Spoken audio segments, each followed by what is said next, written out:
Voilà. Allez, donc bonsoir à toutes de nouveau. Et donc la thématique de ce rendez-vous live ce mois-ci, donc c'est pourquoi reste-t-on bloqué dans le passé? Donc déjà merci à toutes d'être présentes puisque nous avons encore que des femmes. Donc un jour nous allons toucher les hommes. Les hommes, si vous regardez cette vidéo, je vous en prie, informez-vous, ça peut vous rendre service pour vous et aussi pour les personnes avec qui vous vivez. Je ferme la petite parenthèse, je suis un peu blagueuse ce soir. Donc la thématique, pourquoi reste-t-on bloqué dans le passé? Tout simplement parce que alors moi je me présente pour les personnes qui ne me connaissent pas encore. Je suis coach intuitif depuis maintenant 15 ans. J'ai accompagné de nombreux individuels, je forme, j'ai écrit des bouquins, je fais des conférences et donc l'idée de ces rendez-vous live, c'est de pouvoir vous donner un certain nombre d'informations sur des thématiques qui peuvent concerner chacun. L'idée c'est pas d'aller creuser en expertise, mais c'est que vous puissiez déjà avoir des clés de compréhension et des leviers. Et donc moi j'ai remarqué que j'ai beaucoup de retours de clients ou même des gens quand on discute où il y a cette sensation de ne pas avancer, d'être toujours tiré en arrière, de revenir sur des choses, on a l'impression qu'on les a travaillées ou pas. Souvent, le passé revient. Même des personnes que je connais depuis longtemps qui vont me dire, ah ben finalement, je croyais que c'était bon, mais en fait, c'est encore revenu. Donc cette thématique, voilà, elle est venue de ça parce que je trouve, alors peut-être que c'est le climat actuel qui favorise ça.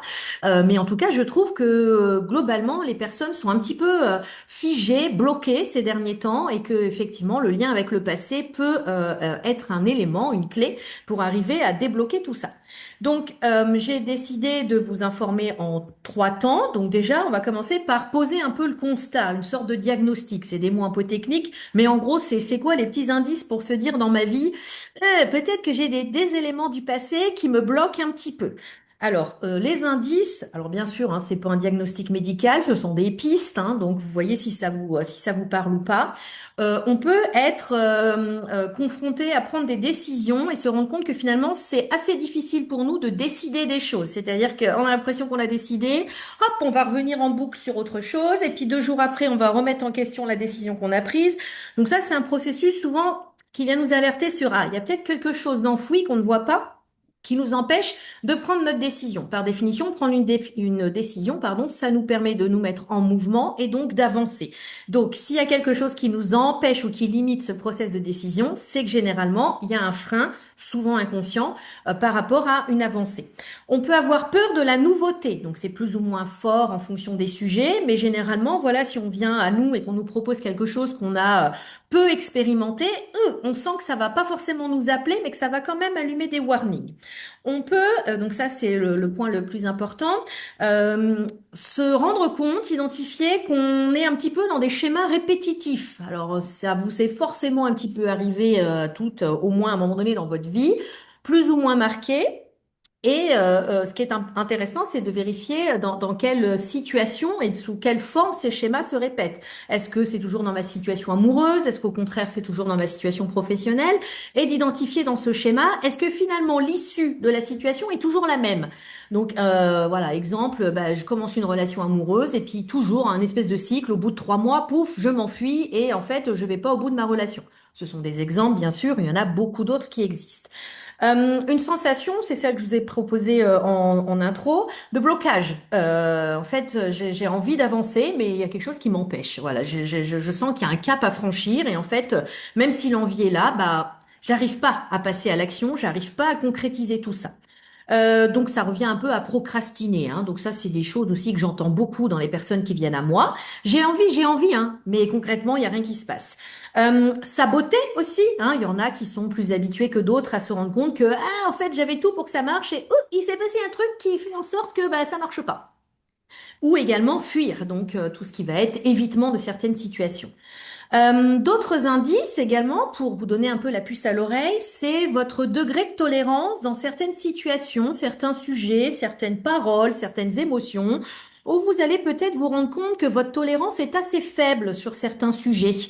Vous allez avoir des réactions émotionnelles qui vont dégainer un petit peu rapidement, voire un petit peu très fortement, voire même un petit peu de façon démesurée. Je le mets entre guillemets puisque pour moi une émotion n'est jamais démesurée, mais en tout cas pour l'entourage de dire mais pourquoi tu pars au quart de tour comme ça? Ou ça, c'est un indice généralement qu'il y a peut-être quelque chose d'enfoui qu'on n'a pas totalement compris ou vu et qui peut générer en fait cette réaction. Notre humeur aussi, donc les personnes qui sont relativement bloquées dans le passé vont avoir une tendance beaucoup à la nostalgie, aux souvenirs, à dès qu'on va rencontrer une situation, dire ah bah oui mais moi ça me rappelle ça, ah bah oui mais tu te souviens. Donc quel que soit le contexte, hein, que ça soit lié à un deuil, la perte d'une situation, de quelqu'un, un changement de vie, ou et on va le voir aussi ce soir malheureusement des épreuves, des blessures, voire des traumas. Bah, en fait, les personnes vont comme avoir une attitude parfois un peu tournée en boucle. Je ne sais pas si, alors, soit ça vous est arrivé, soit vous avez déjà rencontré des personnes, ça arrive quand même fréquemment dans les familles, où bah, du coup, ça tourne un peu en boucle, on vient toujours sur le même sujet. Bah oui, mais tu te souviens, ton père, il faisait ci et ça et ça. Oui, alors mon père, c'était il y a 30 ans, donc peut-être que là, maman, il faudrait qu'on passe à un autre sujet. C'est un exemple, hein, mais il y en a plein d'autres. Les engueulades dans les fratries, les choses comme ça. Bon, on n'est pas encore à la période des fêtes, mais généralement, tous ces repas familiaux, ou là, les super fêtes, donc de mariage, de communion, de baptême, parce qu'on est plus dans cette saison-là. Attention, en fait, tous ces rendez-vous familiaux sont souvent des sujets, des fois, alors heureusement, positifs pour partager du bon temps, mais souvent, en fait, si vous identifiez bien, ça vient chatouiller quelques petites zones, parce qu'il y a des petites choses comme ça du passé qui ressortent, plus ou moins fortement, en fonction de chacun, mais qui peuvent venir aussi donner des petits indices. Il y a des personnes tout simplement aussi qui vont avoir des souvenirs de blessures, de choses traumatisantes, des déménagements mal vécus, des traumas carrément, hein. Donc ça, voilà, malheureusement, ça arrive encore bien trop souvent. Vous avez conscience qu'il s'est passé des choses, mais dans votre vie, vous avez été plutôt, allez, on se met en pilotage automatique, on avance. Donc, si je suis honnête avec moi-même, je sais qu'il y a quelque chose, mais en fait, j'ai pas vraiment pris le temps ou l'envie d'aller travailler sur ce sujet-là. Je me suis convaincue que le souvenir, voilà, je l'ai enterré. Je me persuade qu'il n'a pas existé. Je continue d'avancer. Donc ça, souvent, à un moment donné, il va y avoir des petits stimulus qu'on va voir ce soir qui peuvent réveiller ça. Et puis il y a également, donc là, quelque chose d'un petit peu plus abstrait, un petit peu plus difficile pour les personnes, une sensation de mal-être enfoui, où là, il n'y a pas de souvenir associé, c'est-à-dire que votre mental peut pas se dire, bah oui, c'est vrai, il s'est passé ça, mais pourtant, au fond de vous, vous avez une sensation qu'il y a quelque chose, vous vous sentez pas bien. Souvent, des gros indices, moi, ça va être les manques de reconnaissance, des personnes qui ont l'impression qu'on ne les entend pas, qu'on ne les écoute pas, qu'on ne les voit pas, qu'on ne prend pas en considération ce qu'elles ont à dire. Alors ça, c'est des gros warnings que souvent il y a quelque chose dans votre passé qui, voilà, qui s'est enclenché et qui n'a pas forcément été, en tout cas, traité de la meilleure des façons qui soit, et donc qui laisse des petites empreintes en vous. Voilà, donc l'idée c'est, bah, si vous vous reconnaissez dans certains de ces indices, bah, moi je vous invite à explorer un petit peu. Alors la suite de notre échange va vous donner des pistes. Si ça vous parle pas du tout, bah, soyez attentifs quand même à la suite parce que des fois, voilà, ma liste n'est pas exhaustive, hein, donc tous les symptômes ne sont pas forcément hyper visibles. Et puis surtout, si vous connaissez ou rencontrez des gens autour de vous, où vous voyez un petit peu ces traits de fonctionnement, peut-être lancer des perches en disant, dis donc, est-ce que tu es sûr qu'il y aurait pas quelque chose dans ta vie là que tu n'aurais pas regardé et qui pourrait influencer justement la situation actuelle. Ça va jusque-là? Des petits pouces ou pas de questions, c'est clair pour vous? Je continue. Surtout, n'hésitez pas, hein, vous pouvez voilà, interagir ou me poser des questions ou me dire s'il y a des choses qui ne sont pas claires. C'est tout bon. Merci. Voilà. Donc, je continue. Et donc maintenant, on va aller regarder un peu plus ça en détail. Mais pourquoi finalement ce passé nous bloque, hein? Parce qu'effectivement, on peut aussi avoir une approche de se dire, bah, les souvenirs, c'est pas forcément négatif. Oui, je suis entièrement d'accord. Le passé, il fait partie de notre vie. Il peut justement être associé à des souvenirs qui font du bien. Voilà, moi, je vais parler de ma nostalgie de maman. Là, c'est plutôt une nostalgie positive. Quand je me souviens de mes trois grands voilà, qui sont grands maintenant, mais que je me souviens de mes trois petits ou de mes bébés, c'est pas du tout quelque chose qui me bloque pour avancer dans ma vie. Donc ce passé, il n'est pas lourd ou désagréable. Le sujet de ce soir, c'est vraiment bah, quand ce passé devient empêcheur d'avancer et qu'il nous empêche finalement d'être pleinement dans notre vie présente. Là, ça devient un peu plus gênant. Alors pourquoi ce passé justement devient gênant? Premier levier, c'est tout ce qui va être en lien avec ce qu'on appelle des croyances. Alors, vous n'avez pas tous les mêmes degrés de connaissance sur tout ça. Une croyance, un vocabulaire un peu technique, ce sont des programmes qu'on a au niveau de notre cerveau, au niveau de notre mental, qui se construisent au fur et à mesure de notre vie en fonction justement des différentes expériences qu'on va traverser. Alors, globalement, une croyance, bah, c'est quand même sympa quand elle est positive. Donc, j'ai réussi telle chose, donc ça me donne confiance en moi. J'ai reçu beaucoup d'amour. On m'a dit qu'on était fiers fier de moi. Tout ça, ça va vous donner voilà, des programmes à l'intérieur de votre cerveau qui vous donnent de la pêche et de la confiance en vous. Là où ça devient un petit peu plus dérangeant, c'est que bah, le cerveau fonctionne de la même façon aussi quand on traverse des épreuves un petit peu moins sympathiques, donc des blessures. On n'est pas, genre, ça, on peut aller sur des situations qui ne semblent pas être des traumas. Donc ça a été désagréable ce jour-là, on m'a pas écouté. Ma copine finalement elle a voulu jouer avec quelqu'un d'autre. Comme on peut aller malheureusement jusqu'à des choses un petit peu plus impactantes, voire graves, donc jusqu'au traumatisme. Et en fait, toutes ces situations-là vont s'imprégner, vont s'enregistrer dans votre ordinateur de bord qui est votre cerveau pour devenir une sorte de règle générale. Alors pourquoi ça a un impact? C'est-à-dire que finalement tout ce que vous avez vécu dans le passé va venir paramétrer votre boîte noire là-haut et notre cerveau du coup dans sa façon de réagir dans la situation du présent et donc du futur, il va faire ce qu'on appelle des généralisations. Et donc au niveau de son fonctionnement neuro, eh ben lui, il va prendre toutes ses croyances comme des vérités absolues. Donc, je vous donne un exemple. On a vécu une déception amoureuse où on a vu ses parents se séparer. On a entendu un certain nombre de choses. Alors, je vais prendre l'exemple comme ça, mais ça pourrait être dans l'autre sens. Les hommes sont tous des connards, hein, excusez-moi du mot. Eh ben, votre cerveau, il va imprimer ça. Et donc, du coup, dans votre présent, vous n'avez pas forcément fait ce lien-là. Puis, quand on va regarder ensemble, vous allez vous rendre compte que dans vos schémas, en fait, vous avez beaucoup de mal à faire confiance dans votre relation amoureuse. Vous avez beaucoup de mal à faire confiance à un homme ou vous allez développer une surindépendance pour être sûr de ne pas dépendre de l'homme parce que de toute façon, il va finir par vous abandonner. Et donc, vous voyez bien que finalement, ce qui s'est passé dans le passé va venir influencer grandement votre situation présente. Et donc, dans l'exemple que je vous donne, c'est quand même sacrément embêtant. Un autre exemple, on n'en a pas forcément conscience quand on grandit. Vous entendez finalement un petit peu de dévalorisation. Tu mérites pas ci, tu mérites pas ça, t'es pas une gentille fille, tu fais pas ce qu'il faut. Et ben, inconsciemment, votre cerveau, il va imprimer que vous méritez pas, en fait, la réussite ou que ça se passe bien. Ça, bien sûr, vous l'enterrez, vous vous en rendez pas compte. Sauf que dans votre situation présente, eh ben, les fameux sabotages, les blocages, cette sensation de j'arrive pas à passer à l'action, eh ben moi, je peux vous dire de là où je suis que finalement, c'est bien le passé qui vous rattrape et qui vous bloque dans cette situation passée en vous faisant croire que vous méritez toujours pas. Or, on est bien d'accord, entre-temps, la situation a changé, vous avez grandi et la femme que vous êtes devenue aujourd'hui, elle n'est plus du tout d'accord avec ce qu'elle a entendu, ou en tout cas, le but du travail sur soi, c'est d'arriver à défaire ça pour se rendre compte que votre présent, vous pouvez le construire librement. Donc vraiment, voilà, ces croyances-là, elles ont un impact fort souvent difficile à déceler par soi-même, puisqu'en fait, ces croyances, c'est le fondement même de notre cohérence mentale. Donc en gros, le cerveau, s'il a mis tout ça en place, c'est une stratégie de défense et lui, il est persuadé qu'en appliquant cette croyance, eh ben, il est dans la loyauté, généralement, donc soit du système, soit des gens qu'on aime. Et donc pour lui, en fait, il est le bon élève d'appliquer ces schémas-là parce que pour lui, c'est ce qu'on attend de lui. Et donc ce qu'il y a en trame de fond, c'est ben, si on obéit à ces croyances-là qui viennent du passé, alors les gens qui nous entourent vont plus nous aimer ou vont être contents de nous. Bon, alors j'ai pas besoin de vos retours, je vois certaines têtes. Alors l'expérience montre que c'est pas vrai du tout, hein. Ça vous bloque vous, mais ça vous donne pas forcément les retours que vous espériez. En tout cas, sur les exemples que j'ai choisis ou des croyances qu'on appelle limitantes dans mon vocabulaire technique, ça va rarement vous aider à avancer sereinement dans votre présent. C'est très difficile de péter ses croyances tout seul parce que, comme je l'ai dit, le cerveau, c'est un peu une boîte noire et lui, il est persuadé que c'est la vérité et que c'est normal. Donc, le fait de le nommer ce soir et je vais vous donner un petit exercice à faire à la fin. Oui, il y a déjà un premier travail d'essayer d'identifier, de prendre un petit peu de recul sur ce fonctionnement-là. Et si on n'arrive pas à le faire tout seul, c'est intéressant d'aller voir des gens dont c'est le métier pour interroger un peu tout ce système-là.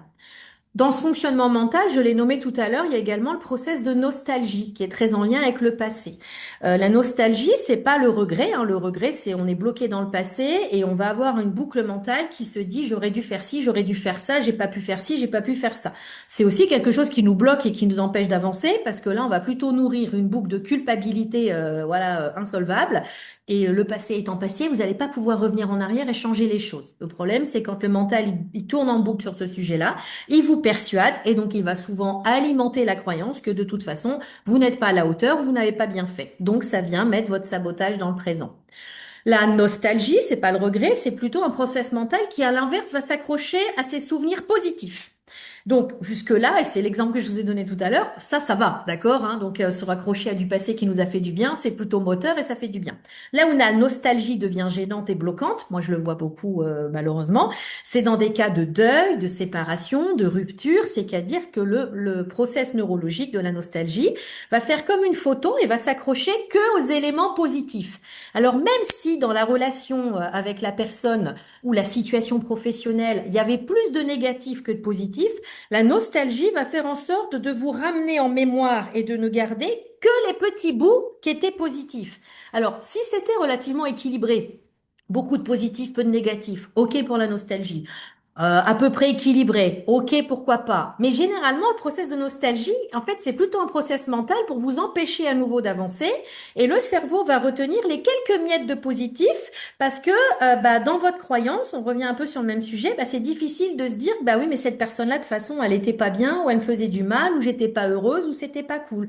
Prends l'exemple sur une personne, c'est pareil pour le boulot, hein. Moi, j'accompagne beaucoup de personnes qui, en fait, parlent avec encore beaucoup de nostalgie de leur ancien job, alors qu'en fait, quand on décortique ça ensemble, l'ancien job, les personnes, elles n'étaient pas vraiment épanouies dedans. Par contre, quand on a perdu quelque chose, le process neuro fait qu'on va naturellement développer cette nostalgie pour essayer de s'accrocher au peu qu'on avait. Donc attention, ça c'est un exemple neurologique qui vraiment empêche d'avancer dans tous ces process de deuil, quels qu'ils soient de façon générale, hein, pas juste le deuil d'une personne décédée. Et souvent, vraiment, ça vous bloque dans votre avancée. Parce que vous nourrissez une sorte d'illusion, vous nourrissez une mémoire qui est un peu déformée et du coup, vous ne pouvez pas avancer. Voilà. Donc attention à ce process. Ça va toujours. Pas de réaction, c'est que ça va.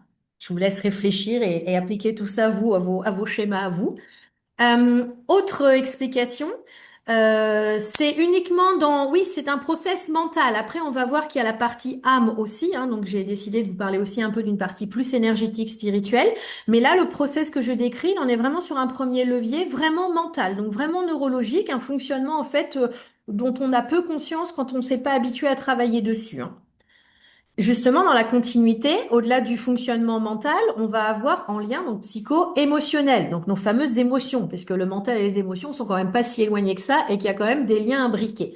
Donc les émotions, la problématique, c'est vous vivez vos émotions, vous les accueillez, vous les exprimez. Bon voilà, hein, le live du mois dernier, c'était sur l'hypersensibilité. Bon là globalement, vous n'allez pas forcément être bloqué par vos émotions. Pourquoi je parle des émotions ce soir? C'est que malheureusement, dans ces cas-là où on a vécu un certain nombre de choses, les émotions vont être plutôt refoulées. Donc, j'ai pas voulu dire, je vais pas forcément verbaliser en fait ce que j'ai autour de moi. Donc, c'est la continuité de ces croyances, c'est à peu près normal, donc je fais avec. Voire, elles vont être rejetées ou niées. Donc ça a des impacts encore plus forts. C'est-à-dire que votre entourage va vous dire, bon, allez, c'est pas grave. Non, mais on s'en fiche. Si je reprends l'exemple de ma copine, elle veut plus jouer avec moi. Vous êtes enfant, c'est pas un trauma au sens de sociétal qu'on s'imagine.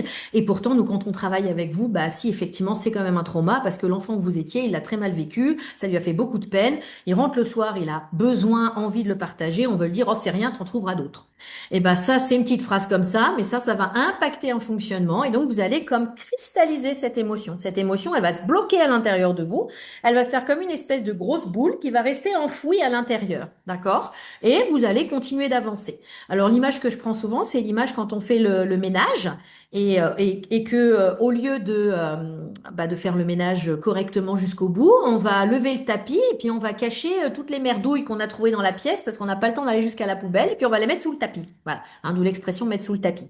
Alors, dans la vie de tous les jours, on les voit plus, on est content, on a l'illusion que tout ça a disparu et donc le process émotionnel c'est le même, c'est-à-dire que notre cerveau en lien avec nos émotions vont refouler tout ça, vont faire en sorte de retenir, contenir, hein, mettre une espèce de chape et de chapeau pour empêcher que ces émotions s'expriment. Sauf qu'en fait, si vous êtes puriste et qu'on lève le tapis, le tas de merdouille, il est toujours là. Donc, il va avoir des impacts, puisque du coup, toute cette boule en fait d'émotions que vous ne voyez pas, eh ben, dans un certain contexte ou au fil du temps, bah, vous allez réussir à avancer et puis bah, vous allez même arriver à vous persuader qu'il n'y a plus de poussière sous le tapis. Vous allez oublier cette partie-là. Sauf que dans certaines situations, cette boule, en fait, eh ben, elle est comme une espèce de boule en mouvement permanent avec des radars, avec une sensibilité. Donc le radar neuro plus cette boule d'émotion, eh ben, il va se passer ce que je vous ai décrit tout à l'heure en symptômes, c'est-à-dire qu'on va avoir un déclencheur, un stimulus dans notre vocabulaire à nous extérieur, donc une parole, une situation, quelque chose qui nous rappelle bah, l'élément désagréable qu'on a vécu. Et alors là, le radar va se mettre en alerte rouge. Et donc la boule va se réactiver et vous allez avoir une espèce de remontée d'émotion incontrôlable, ce qui dérange fortement votre mental à ce moment-là. Et donc, c'est pour ça que dans certaines situations, votre tolérance ou vos réactions sont exacerbées, parce qu'en fait, c'est plus fort que vous, c'est la boule enfouie sous le tapis qui d'un seul coup se dit, ah putain, c'est toujours d'actualité, c'est toujours là. Et là, cette boule-là, quand elle remonte à un moment qu'on n'a pas choisi, c'est rarement très très agréable, d'accord? Donc effectivement, bah souvent si on n'est pas bien outillé ou bien accompagné, bah on va essayer de rebalayer ça vite vite vite sous le tapis, hein, voilà. Donc et puis à un moment donné, ça ne marche plus, le tapis il n'arrive plus à cacher tout ça. Et ça peut vous aider de mieux comprendre ce qu'est cette boule. Donc, en gros, cette boule, c'est comme une plaque de cuisson qui resterait allumée. Vous savez, sur les plaques modernes, la vitrocéramique, quand c'est encore chaud, ça reste encore allumé. Ben, en fait, votre process émotionnel, c'est le même. C'est-à-dire que votre cerveau, pour lui, cette boule, elle existe toujours. Donc, le lien entre nos pensées, nos croyances et les émotions vont être en permanence en interaction. Petite précision un peu scientifique, dans notre cerveau, donc là je continue sur la neuro, on a une zone qui s'appelle l'amygdale, donc c'est pas celle qui est dans la gorge, c'est quelque chose qui est à la base du cerveau, qui est notre radar général de vigilance. Et en fait, cette amygdale, elle, en lien avec les croyances et cette boule d'émotion, eh ben c'est elle qui va donner les commandes et qui va prendre le dessus sur tous vos cerveaux pour impulser vos comportements et vos actions. Et alors, ce qui est très important à savoir, c'est pour ça que le passé bloque énormément de personnes, c'est que quand on va avoir une amygdale qui se met en warning, ça veut dire que le corps et le cerveau se sentent en danger. En danger, ils ont peur, en insécurité. Peu importe pourquoi, c'est en lien avec ce qu'on vient de nommer sur votre passé. Et là, il va y avoir trois réponses possibles. La tétanie, blocage total, je ne bouge plus, je suis comme inhibé. Ce qui arrive malheureusement dans les cas de trauma graves, quand des personnes disent j'ai pas réagi, j'ai pas pu bouger, c'est neurologique en fait, hein. Il y a une invasion. Je vous passe les détails de chimie à l'intérieur du corps. Je vous parle pas de spiritualité, je parle vraiment de liens neuraux. Et en fait, le cerveau est incapable de donner une consigne ou de réagir dans votre vie de tous les jours. Alors, il va y avoir certaines situations qui peuvent rappeler ces traumas importants, mais certaines blessures, certains souvenirs du passé peuvent vous mettre dans des situations où vous allez vous sentir bloqué. Les gens qui me disent j'avance pas, mais en fait, il y a une espèce de tétanie, je n'arrive pas à continuer d'avancer. Deuxième type de réponse, on va avoir la fuite, l'évitement. Donc ça, c'est effectivement idem, même process, sauf que là, au lieu de rester figé et bloqué, bah, on va faire en sorte de s'évader, de s'enfuir. Donc là, on va être plutôt dans le sabotage. On va faire en sorte de déconstruire ce qu'on a fait. On va éviter, on va rompre si c'est en lien avec des relations. On va quitter un job. Voilà, on va être plutôt dans vite, vite, vite, je me barre. Et troisième réponse, l'agressivité, qui va être du coup une décharge émotionnelle pour essayer de se protéger et d'envoyer un warning. Écartez-vous, laissez-moi tranquille. Là, je ne vais pas bien. Donc déjà, comprenez un petit peu le pourquoi ça a des influences sur votre passé. Vous voyez que tout ce que je viens de vous décrire, c'est des choses qui vont vous arriver dans votre vie de tous les jours, mais qui sont enclenchées par, entre guillemets, ces souvenirs et des choses que vous avez vécues avant. D'accord? Donc ça a un gros impact.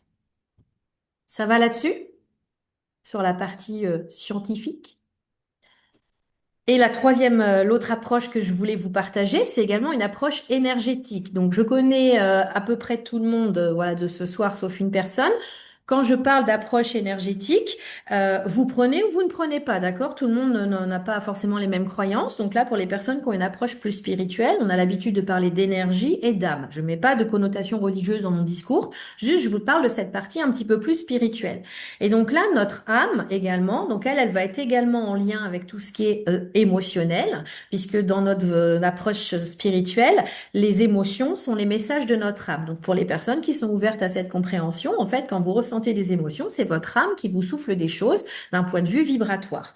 Et donc là, on va rajouter une autre couche en fait d'influence par rapport à notre passé, puisque notre âme, dans le principe, en fait, quand elle va faire son expérience de vie terrestre, elle va mémoriser tout ce qu'elle traverse, tous ses parcours. Alors en positif, heureusement, donc ça c'est elle acquiert des connaissances, des compétences, mais également malheureusement toutes ces blessures ou ces situations compliquées. Et ça va s'imprimer à l'intérieur de sa couche énergétique, et donc elle va avoir ce qu'on appelle ces fameuses mémoires. En fonction de vos degrés de voilà d'intérêt sur la spiritualité, c'est ça qu'on nomme les fameuses mémoires karmiques. C'est-à-dire qu'en fait, notre âme va mémoriser ce qui s'est passé dans notre vie actuelle, donc dans votre enfance, dans votre passé, mais également pour ceux à qui ça parle, quand on parle d'autres vies, quand on a plusieurs incarnations, eh ben, l'âme va superposer toutes ces couches de mémoire énergétique à l'intérieur de son âme. Et elle, à chaque fois qu'elle va redescendre pour vivre son expérience, le principe, c'est qu'elle va revivre des schémas, ces fameux schémas répétitifs, pour la remettre dans des situations qui vont rappeler ces mémoires qui sont imprimées en elle. Et donc, c'est là où ça se recorse. Et donc, l'âme, en fait, elle va réagir très rapidement parce qu'elle va se souvenir de choses. Donc, ça répond à une question que j'ai eue tout à l'heure. Et ben non, ce n'est pas simplement que neuro, c'est-à-dire qu'on peut aussi avoir notre partie âme, notre sensibilité énergétique qui va réagir, se souvenir, donc que ça soit dans ces process de nostalgie ou du mal à lâcher, ou au contraire, voilà, des émotions qui sont blessantes. D'un point de vue spirituel, le but de la manœuvre, c'est qu'à chaque passage sur Terre, nous arrivions à améliorer tout ça, à comprendre de tous ces apprentissages pour arriver à les transformer. Ce qui est le but de notre échange ce soir, c'est-à-dire que même si vous n'ouvrez pas la partie spirituelle, l'objectif n'est pas de rester bloqué dans notre passé, mais d'arriver à le transformer pour en faire un levier pour continuer d'avancer. Donc, plus ou moins d'impact du passé avec un S en fonction de vos croyances, mais sachez que ça a un impact également.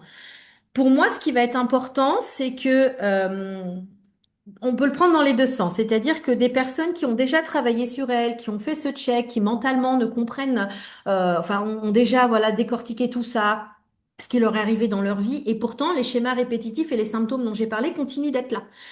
Alors là, c'est une piste à explorer, c'est-à-dire que voilà, si votre croyance est OK sur ce sujet-là, bah n'hésitez pas à aller explorer un petit peu parce que souvent il y a plein d'explications qu'on va trouver dans ces fameuses mémoires karmiques. Je vais vous donner un exemple parce que j'en ai reçu beaucoup moi dans mon parcours des personnes en fait qui étaient claustrophobes, donc il y a beaucoup de phobies hein, qui s'expliquent aussi par ces mémoires. Elles ont travaillé, elles ont fait tous les process de psycho, de thérapie comportementale, de choses comme ça, et pourtant ça passe pas.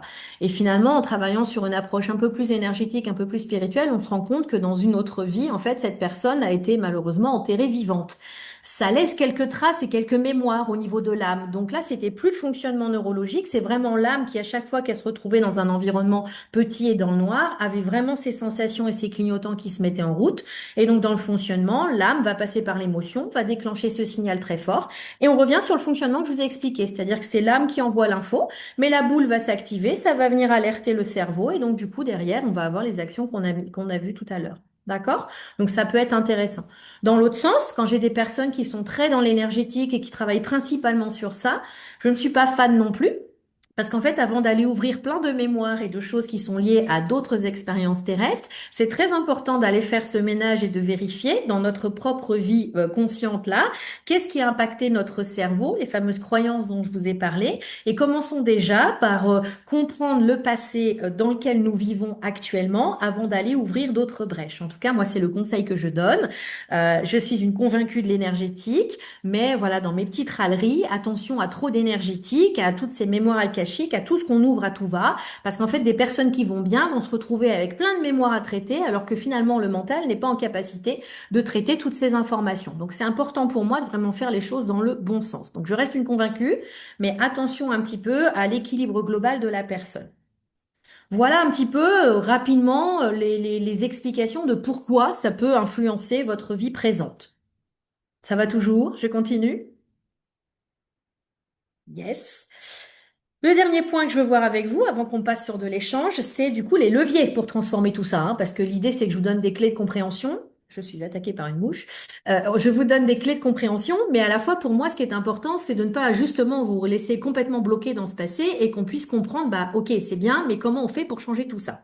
Alors, Quand on parle beaucoup de trauma, de blessures, de capacité justement à pas rester dans le passé, le mot qu'on utilise souvent, c'est la fameuse résilience. Donc je me suis dit que je pouvais pas aborder une thématique sur le passé sans vous parler de résilience. Alors j'ai pris la définition technique de la résilience. C'est la capacité à surmonter les difficultés, à surmonter les chocs traumatiques et du coup à rebondir face aux épreuves. Alors d'un point de vue purement physiologique et neurologique, ce qu'il faut savoir déjà, c'est qu'on n'est pas tous égaux sur notre capacité de résilience. Il y a des gens, et alors moi j'ai pas fait d'études et puis c'est pas l'objet de ce soir, de pourquoi il y a des gens qui ont plus de résilience que d'autres. Bon, ça voilà, je laisse ça aux experts, mais en tout cas voilà, on n'a pas le même capital de résilience. Sur la partie énergétique, où là je peux plus vous répondre parce qu'effectivement mes 15 ans d'expérience m'ont permis de voir un certain nombre de choses et de recouper les informations, eh ben on n'est pas tous égaux non plus sur notre capacité de résilience au niveau de l'âme. Puisque comme vous l'avez entendu tout à l'heure, je vous ai parlé d'évolution de l'âme. Et l'âme, tout au long de ses expériences, elle va traverser différents profils vibratoires, différents états. Je vais les faire rapidement. Donc bourreau, voilà, on expérimente un certain nombre de choses. Victime, où là on va vivre des choses désagréables. Et le sauveur qui est censé se libérer et guérir de tout ça.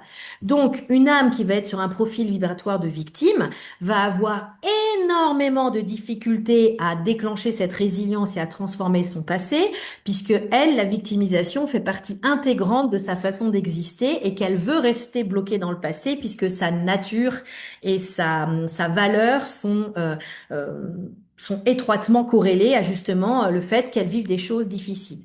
Alors d'un point de vue psychologique, hein, j'en ai pas parlé tout à l'heure, on a aussi des process de victimisation, c'est-à-dire qu'il y a des personnes qui mentalement vont nourrir ces boucles, vont rester bloquées dans le passé, parce que quelque part, donc voilà, je vous fais de l'analyse transactionnelle 2.0 pour les nuls en accéléré, et ben en fait, entre ne pas exister du tout et exister victime, ben, l'être humain, il préfère être une victime parce qu'au moins il a l'impression d'exister.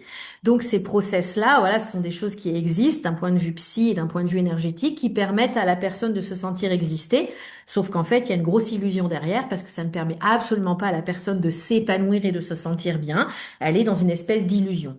Le cerveau, à ce moment-là, bah, il croit qu'il maîtrise et qu'il contrôle, sauf qu'en fait, la situation lui échappe. Et donc, lui, il est persuadé finalement que ses stratégies sont efficaces. Sauf que l'idée de ce soir et l'échange qu'on a, c'est déjà de déclencher en vous une compréhension que, attends, est-ce que finalement votre cerveau, il maîtrise tant que ça? Est-ce qu'il vous empêche pas finalement d'avancer là où vous avez envie d'aller? Est-ce qu'il n'est pas dans une protection un peu mal placée? Est-ce qu'on l'a informé que la situation avait changé par rapport à, voilà, les événements du passé qui vous ont fait mal? Est-ce qu'il a compris qu'il fallait peut-être changer de stratégie? Donc c'est ça l'objectif, hein, vraiment, d'aller chercher ces leviers. C'est déjà, donc première étape, de déceler et d'identifier, ok, d'arrêter d'être dans ce déni. Donc prenez du recul. Quand vous rencontrez les symptômes que j'ai nommés tout à l'heure, essayez de vous analyser un petit peu à froid, hein, pas quand l'émotion est directement dedans, mais vous dire, ok, qu'est-ce qui fait que j'ai réagi comme ça? Est-ce que ça me rappelle quelque chose? Essayez d'être plus à l'écoute de vos souvenirs éventuels.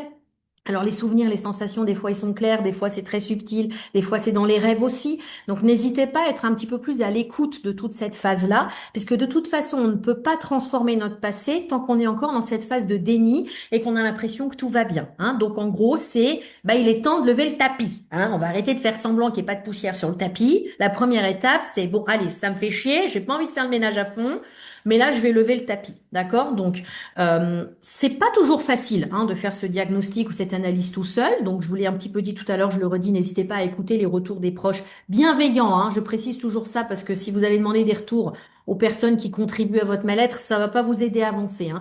Mais des personnes, des amis, des gens de confiance, voilà, avec qui vous pouvez échanger, n'hésitez pas, voilà, à discuter avec eux. Et puis sinon, n'hésitez pas aussi. En tout cas, moi, c'est comme ça que je travaille. Quand je propose des séances diagnostiques, ça n'engage à rien. Vous n'êtes pas obligé de faire un processus qui dure des plombes. Par contre, juste des fois, une séance, ça vous permet via mon regard, c'est ce que j'appelle la séance diagnostique, la première rencontre, bah déjà de vous éclairer et de vous dire attention, là sous le tapis, sous le machin, j'ai vu tout ça, tu en fais ce que tu veux, mais au moins maintenant tu sais que ça existe. Donc passer par quelqu'un d'extérieur, des fois ça vous fait gagner un petit peu de temps. Deuxième étape, une fois qu'on a levé le tapis, donc pour pouvoir comment continuer à avancer, il va falloir analyser, comprendre décortiquer un petit peu. Et donc là, pour que le cerveau soit OK pour la suite du travail, c'est-à-dire de changer tout ça, et donc de transformer notre passé, bah souvent, c'est quand même conseillé d'aller chatouiller un peu l'origine du bazar, hein. Vous avez vu tout à l'heure dans les causes que je vous ai nommées, ou en tout cas les fonctionnements que ça peut impliquer, je vous ai cité un certain nombre de choses. Bah là, l'étape, une fois que j'ai levé le tapis, c'est d'aller regarder un peu l'état de la boule de poussière. Est-ce qu'elle est là depuis longtemps? Est-ce qu'elle est récente? Est-ce qu'elle est grosse? Quel type de poussière? Petite, grosse, plein de détritus? Est-ce que c'est que ma poussière? Est-ce que ça vient d'autre chose? Donc faire un petit peu, voilà, on commence à devenir un peu expert de son tas de poussière. L'objectif, c'est surtout de trouver le sens et d'arriver à déclencher ce déclic au niveau de votre mental de pourquoi ce mental vous protège. D'accord? Quand on est bloqué par rapport à des éléments du passé, le lien qu'il faut toujours avoir en tête, c'est si le cerveau m'empêche d'y aller, s'il est dans les réponses qu'on a nommées tout à l'heure, c'est qu'il se sent en danger. N'oubliez jamais ce lien-là. Pour votre cerveau, vous êtes en danger ou en insécurité. Et donc, tant qu'on n'a pas trouvé de quoi il vous protège, le cerveau, il est solide. Donc, je vois beaucoup d'approches, même dans l'énergétique, où on se dit, allez, c'est bon, on nettoie, on balaye, mais on s'occupe pas du cerveau. Et le cerveau, lui, il n'y a pas plus rigide que lui quand il est en insécurité. Donc je vois beaucoup de gens qui me disent, mais pourtant j'ai fait tout ça, machin, il n'y a rien qui change. Bah ouais, votre cerveau, vous lui avez pas dit en fait que vous êtes plus en danger. Donc énergétiquement, vous avez fait plein de choses. Voire vous êtes dit, bon, ok, voilà, j'en ai parlé, tout ça. Mais des fois, ça ne suffit pas. Et votre cerveau, si vous ne l'accompagnez pas dans cette compréhension, il va rester verrouillé. Donc moi, souvent, ce que je dis, c'est que les gens qui viennent à moi, ils essayent désespérément, alors je sais pas si vous allez voir la caméra, avec cette main-là, ils vont essayer vraiment, donc ça, c'est mon énergie, mon émotion. Et mon mental, en fait, moi, il va m'empêcher de vivre, il va m'empêcher d'avancer parce qu'il est persuadé que c'est dangereux. Et vous allez essayer d'agir sur cette main-là, sur le mental, en vous disant, lâche, lâche, lâche. Bah, le cerveau, il va pas lâcher. Si par contre vous lui expliquez, mais regarde, la situation elle a changé, la plaque n'est plus allumée, ça ne brûle plus, je ne suis plus dans le passé, regarde dans mon présent, et qu'on lui donne ces informations et donc cette origine et le sens, alors le cerveau, vous n'aurez pas besoin de passer en force. Cerveau, c'est le mental, tout à fait, hein. Le cerveau, votre mental, va pas avoir besoin de continuer de lutter, il va naturellement lâcher. D'accord? Donc vraiment, on gagne énormément de temps de prendre le process dans ce sens-là, plutôt que d'essayer de faire du bulldozer, où de toute façon, votre mental, votre cerveau sera toujours plus fort que vous. Donc ça, c'est une étape un petit peu casse-pied, je vous le cache pas. Tout seul, en fonction des blessures et des impacts que ça a dans votre présent, c'est encore un peu plus difficile. Alors, je suis pas en train de vous dire que c'est pas possible, hein. Moi, je rencontre tous les jours des gens qui arrivent tout seuls. C'est aussi pour ça que je fais ces rendez-vous live, pour vous donner le plus de compréhension possible. Mais ça demande un petit effort parce que bah forcément, naturellement, le cerveau, il a pas envie de lâcher sa garde puisque lui, il est persuadé qu'en fait, c'est un piège et qu'il est dans une situation dangereuse. Donc, faut montrer patte blanche avant de le faire lever ça. Donc, cette étape-là, elle est essentielle. Troisième étape, une fois que vous avez compris ce sens-là, on va s'occuper de l'émotionnel. Et donc, le nerf de la guerre, c'est d'être reconnu par rapport à ce qui vous a embêté dans votre passé. Que ça soit un petit souvenir léger, que ça soit une blessure émotionnelle, que ça soit un manque, que ça soit un dépaysement, la perte de quelqu'un, que ça soit une agression, un trauma plus grave. En fait, sachant qu'une agression, c'est déjà un trauma grave. Dans le processus, en fait, pour pouvoir justement ne pas rester bloqué, souvent ce qu'il y a derrière, c'est que votre émotionnel, cette fameuse boule active, eh ben en fait, une émotion, moins on l'écoute, plus elle grossit. Voilà le principe de base, hein. Donc, bah, si vous n'avez pas été entendu, si vous n'avez pas pu exprimer, si vous n'avez pas eu de validation qu'effectivement c'était dur pour vous, eh ben, vous allez continuer ce process d'enterrer. Et donc, souvent, vous restez bloqué dans le passé avec ces process de victimisation ou de surréaction émotionnelle. Parce qu'en fait, ce qui se joue en trame de fond, c'est essayer de hurler par les signaux que vous pouvez. Donc, souvent, c'est des réactions émotionnelles ou de la procrastination ou du sabotage ou des choses comme ça. Mais en fait, c'est plus des signes de SOS qui essaient de dire à la personne en face, mais regarde-moi, regarde, ça va pas. Et ça, effectivement, si la personne qui est en face de vous, ce qui est souvent le cas quand on est dans nos familles, notre entourage familial, social, professionnel, ah ben, c'est pas leur métier. Donc eux, ils vont pas comprendre votre SOS et ils vont à nouveau réenclencher cette boucle puisque du coup, ils ne vont pas vous valider. Donc le point très important, c'est d'arrêter d'attendre cette validation de l'extérieur, cette reconnaissance de vos souffrances, de vos blessures de l'extérieur, et d'arriver à vous reconnaître vous, victime des choses qui aujourd'hui ont un impact ou vous bloquent. Vous voyez bien que cette étape-là, on ne peut pas la faire si on n'a pas clairement identifié où est le blocage et ce qui nous embête, hein. C'est pour ça qu'il y a vraiment une chronologie dans ce que je vous propose. La cerise sur le gâteau, c'est une fois que vous aurez reconnu que ça a été dur pour vous et que vous en avez souffert et que ça a eu un impact sur vous. Alors, si effectivement l'entourage concerné ou l'entourage qui est avec vous aujourd'hui, même s'il n'est pas responsable de ce passé, est en capacité d'entendre et va valider encore en plus cette reconnaissance, et ben là, c'est la cerise sur le gâteau, c'est jackpot, ça va accélérer le processus. Mais ce n'est pas une obligation, d'accord? Vous pouvez vous libérer de tous ces blocages du passé sans attendre une validation et une reconnaissance de l'extérieur. Alors, l'exemple que je prends aussi très souvent, malheureusement, c'est que souvent c'est très bloqué parce qu'on attend au fond de nous. Donc, c'est à la fois le process émotionnel, mais aussi le process énergétique. L'âme de bisounours que vous êtes souvent quand vous avez vécu tout ça, elle attend et elle espère que la personne qui a été responsable du mal-être s'en rende compte.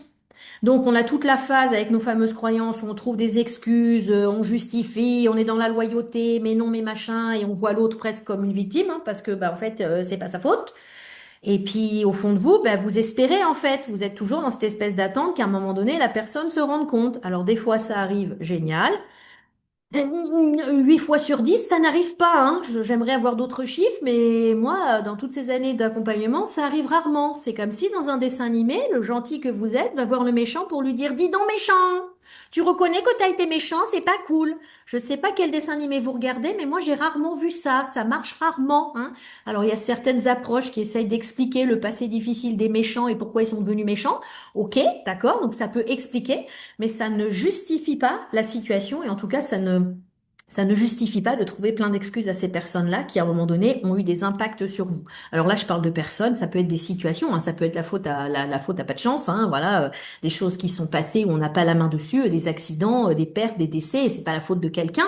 Et pourtant, c'est le même process, c'est-à-dire que souvent, la personne, elle a dû être forte, donc elle a traversé ces étapes-là, sans forcément à prendre le temps, en fait, donc dans ses deuils, de se dire, bah, je suis victime, je suis triste, non, en fait, c'est dur. Parce que souvent, bah, dans vos profils, quand vous êtes bloqué à cause de ce genre de choses, c'est que vous avez pris sur vous et vous avez épaulé tous les gens autour et donc vous avez plutôt, vous, refoulé votre boule d'émotion pour ne pas gêner ou en rajouter aux autres. Donc votre hyper-empathie, votre générosité, votre côté warrior a fait que, bah, vous, l'air de rien, ça a quand même mis une marque et qu'aujourd'hui, ça peut avoir un impact sur votre vie.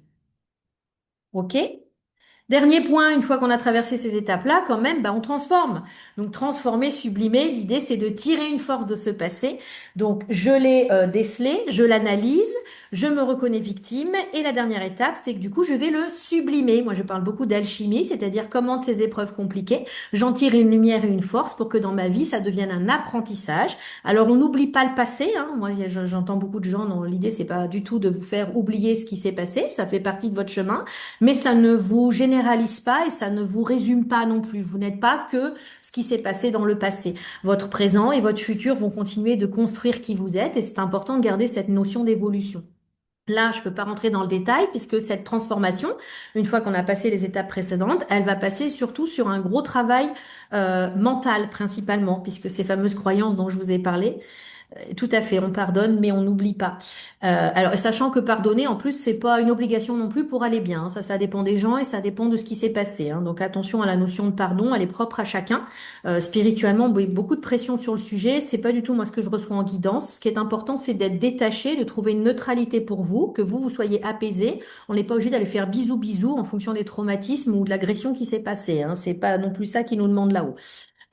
Donc, reconstruire le schéma de notre mental. Donc là, ça va être travailler à base de PNL, changer vos programmes, redonner des nouvelles consignes, dire à votre cerveau que vous n'êtes plus en danger ici, mais que c'est ça que vous voulez. Donc souvent, la phase chiante pour transformer le passé, elle est là, hein, d'accord? Parce que le mental, comme je vous l'ai dit tout à l'heure, il est assez rigide.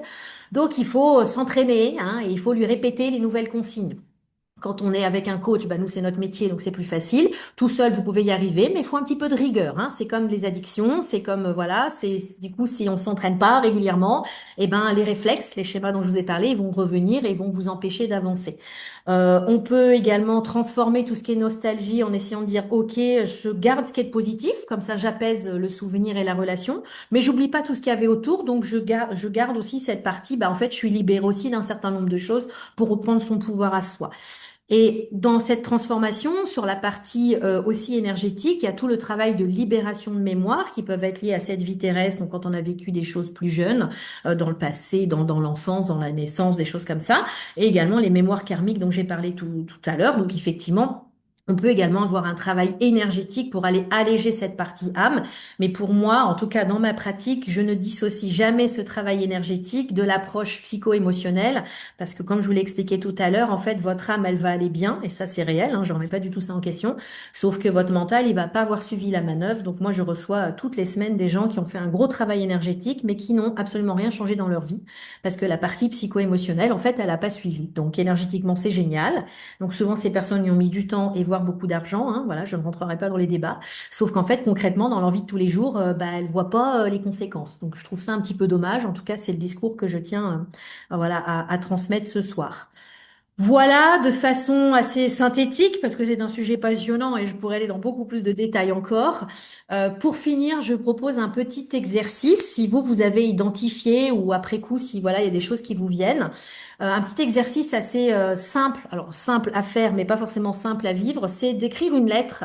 Alors que vous n'adressez à personne, que vous n'envoyez à personne. Hein, vous ne déclenchez pas des conflits dans tous les sens. Hein, c'est un travail pour vous-même dans lequel vous exprimez vos blessures, vos souvenirs, vous videz votre sac, d'accord? Hein, donc vraiment vous videz. Alors faites pas forcément tous les sujets d'un coup, hein, si vous en avez plusieurs, mais focalisez sur quelque chose là qui vous parle. Vous écrivez. Vous pouvez brûler la lettre. Idéalement, avant de la brûler, vous allez dans la forêt, au bord de la mer, dehors, là où ça vous, ou chez vous, si vous êtes plus en sécurité ou dans votre voiture, et vous parlez à voix haute. Voilà, vous exprimez, vous criez, vous pleurez. Enfin, laissez un petit peu cette phase émotionnelle sortir. Et quand, voilà, ensuite vous brûlez. Ça ne va pas résoudre tous les schmilblick et vous aider à aller jusqu'à la transformation, mais ça fait partie des premières étapes déjà où vous allez pouvoir travailler activement sur votre identification, la libération émotionnelle pour vous reconnaître vous en tant que victime. C'est les trois quarts du job, hein. Donc si déjà vous travaillez ça en trame de fond, derrière, ça va assez vite de transformer la suite. C'est de l'entraînement, mais la compréhension, elle va assez vite.